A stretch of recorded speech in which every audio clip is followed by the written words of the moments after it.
नमस्कार बच्चों, एक बार फिर से आपका स्वागत है सीयूटी एक्सप्रेस के इस ऑनलाइन प्लेटफॉर्म पर। और मैं आपके साथ आपका मनोज सर जुड़ चुका हूं एक बार फिर से और एक नई वीडियो के साथ जुड़ चुका हूं। और जैसा कि आप मेरे पीछे देख सकते हैं, ये title strategy for chemistry for CUET UG.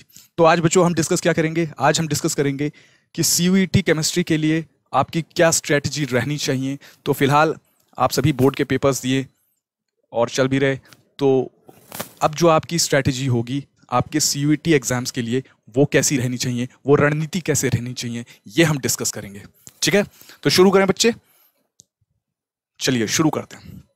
तो सबसे पहले कुछ आपको मैं डेटा बता देता हूं। जैसे कि जो मैंने ये पीपीटी स्लाइड्स आप लोगों के लिए तैयार की है, ये पिछले 2 साल के सीयूईटी केमिस्ट्री के पेपर को एनालाइज करके, फुल एनालाइज करके आपके सामने लाया हूं। तो इससे बेसिकली हम एक अंडरस्टैंडिंग डेवलप करेंगे कि कौन से चैप्टर्स आपके लिए इंपॉर्टेंट हैं, किन चैप्टर्स से आपके मैक्सिमम नंबर ऑफ क्वेश्चंस पूछे जा रहे हैं, है ना बच्चे, और किन चैप्टर्स पे आपको विशेष ध्यान देने की आवश्यकता है। क्योंकि सारे सब्जेक्ट्स, सारे चैप्टर्स आपको एक समान नहीं मिलेंगे, एक तरह क्वेश्चन एक समान के नहीं आएंगे, आपको कहीं ना कहीं कुछ चैप्टर्स पे आपको एक्स्ट्रा एफर्ट्स डालने पड़ेंगे।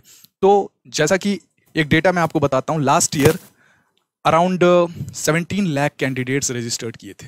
कितने बच्चे? 17 लाख कैंडिडेट्स, जिनमें से 14.5 लाख के लमसम में आए थे बच्चे जो अपीयर हुए थे, यानी पेपर दिए थे। ठीक है, तो जो सीट्स थी वो 2 लाख प्लस ही थी। ठीक है, अभी का क्या है बच्चे? अभी का है अराउंड 20 लाख लोगों ने रजिस्टर्ड किया फॉर सीयूईटी, राइट।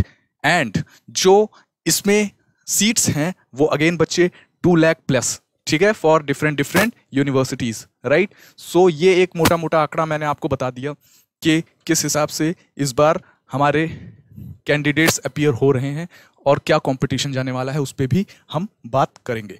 तो चलिए शुरू करते हैं।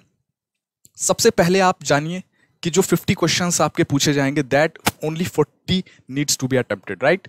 मार्किंग स्कीम आपकी per question, for right question you will have +5 and for the wrong ones you will gain -1, right बच्चे। चलिए, आपको 60 मिनट्स मिलेंगे इस बार आपको पेपर को सॉल्व करने के लिए।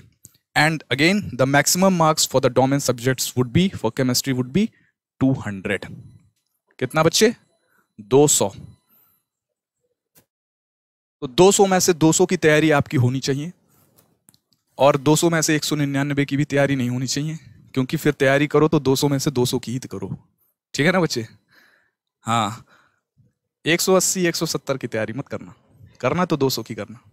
ठीक है, so total number of questions 40 +5 for right and -1 for wrong. Time 60 minute, 1 घंटे, एंड मैक्सिमम मार्क्स 200। चलिए आगे बढ़ते हैं। अब हम बात करते हैं सेक्शनल वेटेज के बारे में। तो ये बहुत इंपॉर्टेंट है आपके लिए कि पूरी केमिस्ट्री में से किस किस सेक्शन से कितने क्वेश्चंस आपके पूछे जा रहे हैं। दैट इज वेरी इंपॉर्टेंट बच्चे। इसमें आप देखेंगे कि 3 खंड में आपकी केमिस्ट्री को डिवाइड किया गया है। सबसे पहला ऑर्गेनिक केमिस्ट्री, दूसरा इनऑर्गेनिक केमिस्ट्री एंड तीसरा हमारा फिजिकल केमिस्ट्री। ठीक है ना बच्चे? Organic, inorganic and physical chemistry. अब कई लोगों को प्रॉब्लम है ऑर्गेनिक केमिस्ट्री से, तो बच्चे इसको आप स्किप नहीं कर सकते। आप देख रहे हैं इसमें 105 से लेके 115 नंबर्स के क्वेश्चन इसमें पूछे जा रहे हैं। ये इसका वेटेज है, 105 से 115 मार्क्स 200 में से। तो अब आपको समझ में आ गया होगा कि ये वाला पोर्शन आप स्किप नहीं कर सकते, इसकी आपको विशेष तैयारी करनी ही पड़ेगी।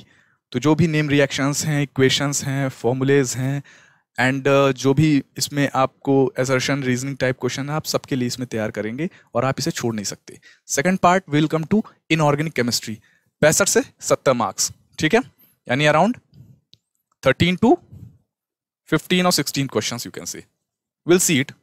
तीसरा जो है आपका वो है physical chemistry, again 60 to 70 marks it will hold.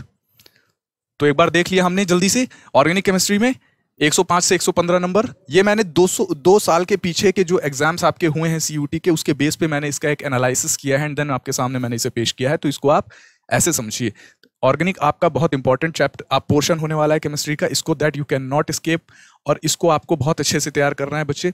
दूसरा आपका इनऑर्गेनिक है एंड आपका फिजिकल केमिस्ट्री है। अब हम 1 by 1 जानेंगे कि किस पोर्शन में डिटेल में कितने कितने क्वेश्चंस पिछले 2 सालों में आए हैं, ये जानेंगे। तो सबसे पहले बात कर लेते हैं हम ऑर्गेनिक केमिस्ट्री की। ऑर्गेनिक केमिस्ट्री में आपके haloalkanes and haloarenes से आए हैं 3 से 4 क्वेश्चंस। आपके एवरेज 3 से 4 क्वेश्चन पूछे जा रहे हैं किससे? Haloalkanes and haloarenes से। अल्कोहल, फिनॉल एंड ईथर से आपके हैं 3 से 4 क्वेश्चन बेटे, 3 से 4 question. And then will move on to aldehyde, ketones and carboxylic acids, जिससे आपके 4 से 5 क्वेश्चन पूछे गए हैं। एंड देन एमीन्स, एमाइन से आपके 3 से 5 क्वेश्चंस पूछे गए हैं, राइट। देन बायोमॉलिक्यूल्स 2 से 3 क्वेश्चंस, राइट। पॉलीमर से आपके 1 से 2 क्वेश्चन पूछे गए हैं। जनरली 1 क्वेश्चन इससे आपका आ जाता है, पूछ ही लेता है आपसे, ठीक है। पॉलीमर बच्चे सीबीएसई में ये वाला नहीं है, इसको एक्सक्लूड कर दिया गया है, बट आपके सीयूईटी में ये है, आपके सीयूईटी में सिलेबस में है, इसलिए पॉलीमर आप पढ़ेंगे। Chemistry in everyday life, again it is not included in the CBSE curriculum, but now is included in your CUET, right. तो केमिस्ट्री इन एवरीडे लाइफ से 1 से 2 क्वेश्चन आपके पूछे जाएंगे, ठीक है। टोटल जो बच्चे क्वेश्चन की संख्या है वो 17 से लेके 25 है, किससे? ऑर्गेनिक केमिस्ट्री से। तो 40 क्वेश्चंस जो आप अटेम्प्ट करेंगे उसमें से 17 to 25 क्वेश्चंस आपके पूछे जाने के चांसेस हैं सिर्फ ऑर्गेनिक केमिस्ट्री से, और you can say through out the question paper 17 to 25 questions, ठीक है। आगे बढ़ते हैं, अब बात कर लेते हैं फिजिकल केमिस्ट्री की। तो फिजिकल केमिस्ट्री में मोटे मोटे जो आपके चैप्टर्स हैं, सॉलिड स्टेट है, सॉल्यूशंस है, इलेक्ट्रोकेमिस्ट्री है, केमिकल काइनेटिक्स है, सरफेस केमिस्ट्री है, ठीक है।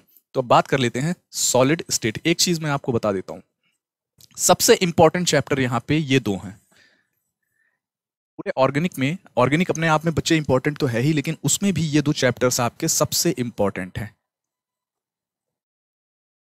इसको आप अच्छे से तैयार करेंगे, aldehyde, ketones and carboxylic acids, and दूसरा एमाइंस।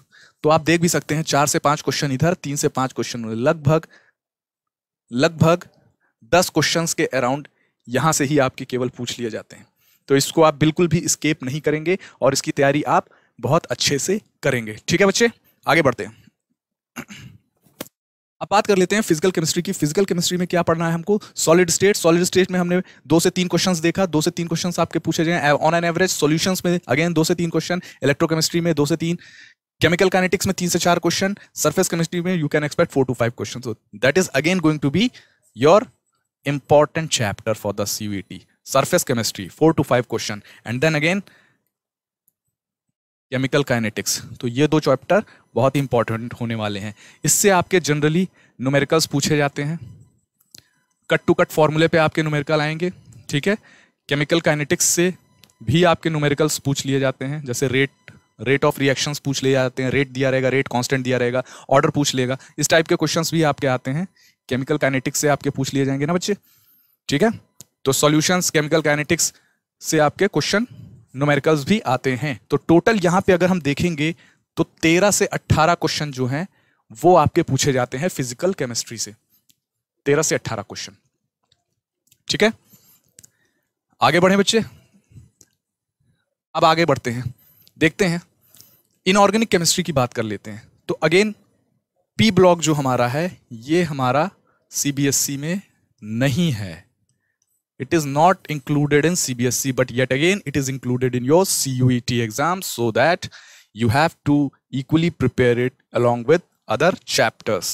So metallurgy की बात करें, कभी कभी एक क्वेश्चन आ जाता है, नहीं भी आता है, बट 1 से 2 क्वेश्चन का इसका एवरेज निकला। पी ब्लॉक आपका बहुत इंपॉर्टेंट चैप्टर है, 4 से 5 क्वेश्चन अकेले इस पी ब्लॉक से आता है, इसको आप नेग्लेक्ट नहीं करेंगे। ये आप नहीं नेग्लेक्ट कर सकते हैं, पी ब्लॉक आपको पूरा पढ़ के जाना है। डी ब्लॉक से 2 से 3 क्वेश्चन आपके, कोऑर्डिनेशन कंपाउंड से 3 से 4 क्वेश्चन, टोटल आपके 10 से 14 क्वेश्चन। सो अगेन आपके जो 2 इंपॉर्टेंट चैप्टर हैं वो पी ब्लॉक हैं एंड देन कोऑर्डिनेशन कंपाउंड्स हैं आपके। ये चैप्टर हालांकि इतना बड़ा नहीं है as compare to P block, but then P block and coordination compounds is gonna be your important ones in inorganic chemistry. Moving ahead, अब हम बात करते हैं फाइनली कि हमको करना क्या है, what should be our target. तो अब हम टारगेट पे बात करते हैं कि हमको करना क्या है। तो हमको क्या करना है बच्चे? हमको ये करना है कि सबसे पहले आपको आपका सिलेबस पूरा करना है।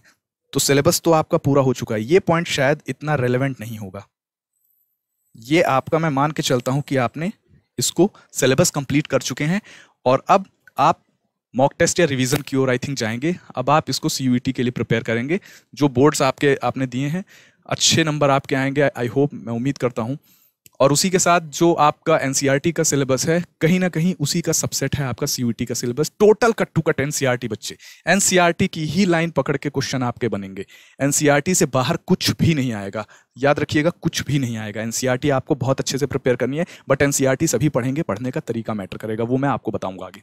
तो सबसे पहले आपको अपना ओवरऑल सिलेबस कंप्लीट करना है एंड देन आपको इसके नोट्स आपके पास होने चाहिए। देखिए, अगर आप किताब से पढ़ते हैं, बहुत कम लोग हैं जो सिर्फ किताब को ही नोट्स बना लेते हैं एंड देन उसमें आप कलरिंग करेंगे एंड देन उसमें आप अंडरलाइनिंग करेंगे, तो वो कई लोगों को नहीं हो पाता है। फिलहाल तो आप लोग का अभी 12th है एंड देन अभी आप ग्रेजुएशन में जाएंगे तो हो सकता है किताब को ही नोट्स बना ले, बट वो आगे देखेंगे। बट अभी आप जो आपका जो एक है इनहेरेंट अप्रोच होना चाहिए, वो आपके पास एक नोट्स तैयार होना चाहिए, आपके पास नोट्स होना चाहिए। अब नोट्स दो तरह के आपके पास होते हैं, एक होता है आपके पास डिटेल्ड नोट्स, तो एक होता है आपके पास बच्चे डिटेल्ड नोट्स और एक होता है आपके पास short notes.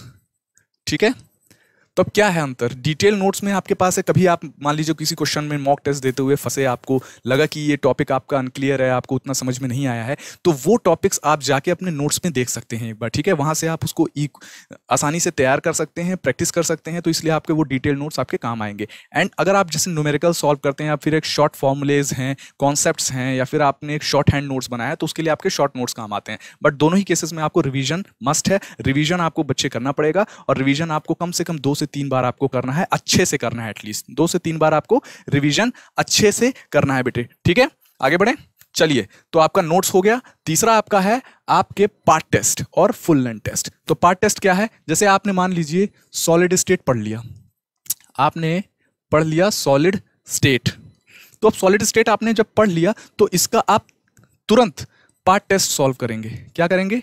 Part test solve करेंगे। इफ नॉट टुडे देन आपको टुमारो, एक दिन के गैप में जरूर आपको पार्ट टेस्ट सॉल्व करना है। इससे क्या होगा कि जो मेमोरी में आपने चीजें स्टोर की हैं, जो आपने पढ़ा है, वो रिवाइव होता है। क्या होता है? रिवाइव होता है।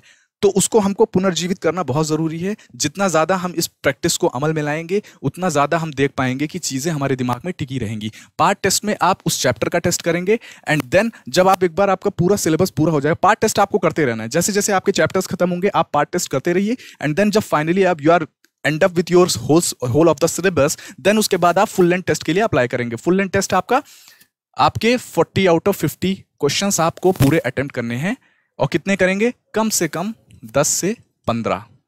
ठीक है, 10 से 15 फुल लेंथ टेस्ट आपको बच्चे करने हैं। ठीक है, 10 से 15 फुल लेंथ टेस्ट आपको करने हैं। और मॉक टेस्ट देते समय कभी भी अगर आपको कोई भी दिक्कत आ रही है, आप तुरंत जाएंगे अपने नोट्स पे। अगर आपके नोट्स में वो टॉपिक नहीं है या फिर किसी कारणवश आप नहीं उसका नोट्स बना पाए हैं, देन क्या करेंगे आप उसको जाके टेक्स्ट बुक से क्लियर करेंगे। तो आप जाएंगे एनसीईआरटी से उसको क्लियर करेंगे। तो आखिरी जो हमारा फाइनल चीज है वो ये है कि आप मॉक टेस्ट के दौरान जो भी डाउट्स आपके निकालेंगे, देखिए प्रैक्टिस का खेल है बच्चे, सारा खेल प्रैक्टिस का है। जितनी ज्यादा प्रैक्टिस आप करके जाएंगे उतना आगे रहेंगे और यकीन मानिए उतना ही आपका समय कम होगा वहां पे और उतना ही एफिशिएंसी से, स्पीड से आप क्वेश्चंस को सॉल्व कर पाएंगे। ठीक है बच्चे, तो क्या करेंगे? Identify your weak portions through mock test and practise it on priority. ठीक है, तो आप मॉक टेस्ट देंगे। मॉक टेस्ट में जो भी आपके वीक पोर्शंस आपको लगते हैं आपसे नहीं हो पा रहे हैं, जनरल क्वेश्चंस आपके गलत हो जा रहे हैं, उनको आप देखेंगे और उन पे प्रैक्टिस करेंगे, ज्यादा से ज्यादा प्रैक्टिस करेंगे ताकि वो चीजें आपसे दोबारा गलत ना हो। ठीक है बच्चे, तो इसी के साथ I think we are end up with this topic.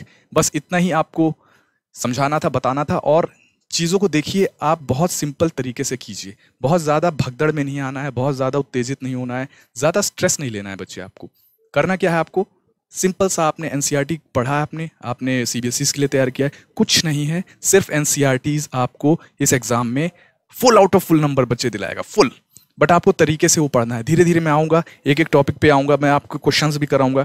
अभी 10 का दम सीरीज भी हम लोग लाने वाले हैं, तो 10 का दम सीरीज में भी हम जानेंगे, 10-10 क्वेश्चन हम करेंगे चैप्टर्स के जो सबसे इंपॉर्टेंट हैं और बेसिक क्वेश्चंस करेंगे, हाई लेवल के क्वेश्चंस भी करेंगे ताकि एक प्रैक्टिस बनी रहे। कई सेट्स में हम लाएंगे उसको और चीज़ों को जानेंगे, समझेंगे, एक डीप अंडरस्टैंडिंग क्रिएट करेंगे और इसी के साथ फिर पेपर आने तक हम इसकी प्रैक्टिस सुचारू रूप से जारी रखेंगे। तो आज के लिए ये स्ट्रैटेजी वीडियो यहीं पे समाप्त करते हैं। आप लोग कमेंट सेक्शन में ज़रूर बताइए कि आपको ये स्ट्रैटेजी वीडियो मेरा कैसा लगा और भी आपको जो लगता है कि चीज़ें आनी चाहिए वो भी आप हमको बताइए, रिकमेंड कीजिए। हम पूरी कोशिश करेंगे उस तरह के कंटेंट आपके सामने लाने की। और तब तक के लिए धन्यवाद और आराम से पढ़ाई कीजिएगा बच्चे, सेफ रहिएगा। Thank you.